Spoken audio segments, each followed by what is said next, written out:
Perang Pasir adalah awal mula dendam abadi Maroko versus Aljazair. Di atas kertas mereka adalah saudara, sama-sama muslim, sama-sama berbahasa Arab, dan baru saja lepas dari belenggu kolonialisme Prancis. Namun hanya setahun setelah Aljazair merdeka, persaudaraan itu hancur di balik debu padang pasir Sahara. Ini adalah kisah tentang Perang Pasir pada tahun 1963, sebuah konflik singkat yang meninggalkan luka mendalam selama lebih dari 60 tahun. Ya, mengapa dua tetangga ini memilih berperang daripada bersatu, dan bagaimana garis di atas pasir bisa memicu dendam yang tak kunjung padam? Oke, mari kita bahas.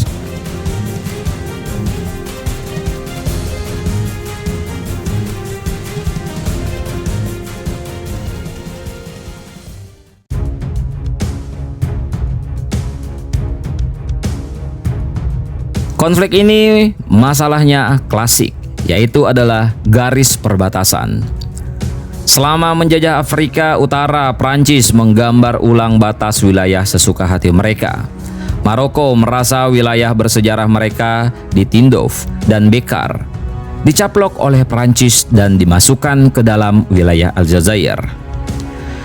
Saat Aljazair masih berjuang untuk merdeka, mereka berjanji kepada Maroko untuk membicarakan ulang perbatasan tersebut setelah merdeka.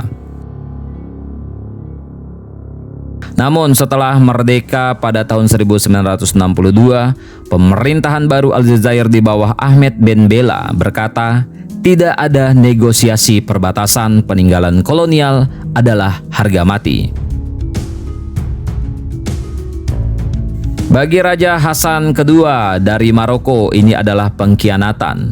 Bagi Ben Bella, tuntutan Maroko adalah ancaman terhadap kedaulatan negara yang baru lahir.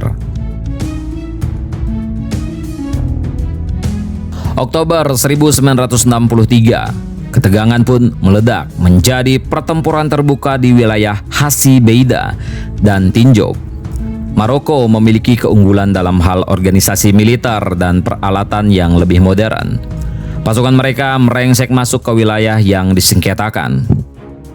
Aljazair yang militernya masih berupa kumpulan unit gerilya mantan pejuang kemerdekaan terjepit. Namun mereka punya sekutu kuat, Mesir di bawah Gamal Abdel Nasser, dan bahkan Kuba di bawah Fidel Castro mengirimkan bantuan personel dan senjata untuk Aljazair. Perang ini unik, bukan tentang perebutan kota besar, tetapi tentang pos-pos pemeriksaan di tengah antah berantah. Meskipun singkat, intensitasnya sangat tinggi. Dunia Arab pun terbelah, ada yang mendukung monarki Maroko dan ada juga yang mendukung revolusi sosialis Aljazair. Hanya dalam beberapa minggu perang berakhir melalui mediasi Organisasi Persatuan Afrika. Gencatan senjata pun ditandatangani dan pasukan ditarik mundur. Secara militer, Maroko menunjukkan taringnya, tetapi secara diplomatis perbatasan tetap tidak berubah. Namun dampak aslinya bukan pada luas wilayah, melainkan pada psikologi kedua bangsa. Aljazair merasa ditusuk dari belakang oleh saudaranya saat mereka masih lemah. Sementara Maroko merasa hak sejarah mereka dirampas oleh tetangga yang tidak tahu terima kasih. Perang Pasir adalah benih dari konflik yang lebih besar, masalah Sahara Barat. Karena dendam 1963, Aljazair menjadi pendukung utama Front Polisario yang melawan Maroko hingga hari ini. Perbatasan darat kedua negara telah ditutup sejak 1994, menjadikannya salah satu perbatasan terpanjang di dunia yang tak bisa dilewati. Hingga detik ini, perlombaan senjata antara Maroko dan Aljazair terus berlanjut. Dari jet tempur canggih hingga sistem pertahanan rudal, kedua negara menghabiskan miliaran dolar hanya untuk saling mengawasi satu sama lain melintasi garis pasir yang sama sejak tahun 1963. Perang pasir mengajarkan kita betapa rapuhnya persahabatan antara negara ketika berhadapan dengan ego nasionalisme dan warisan penjajahan yang buruk.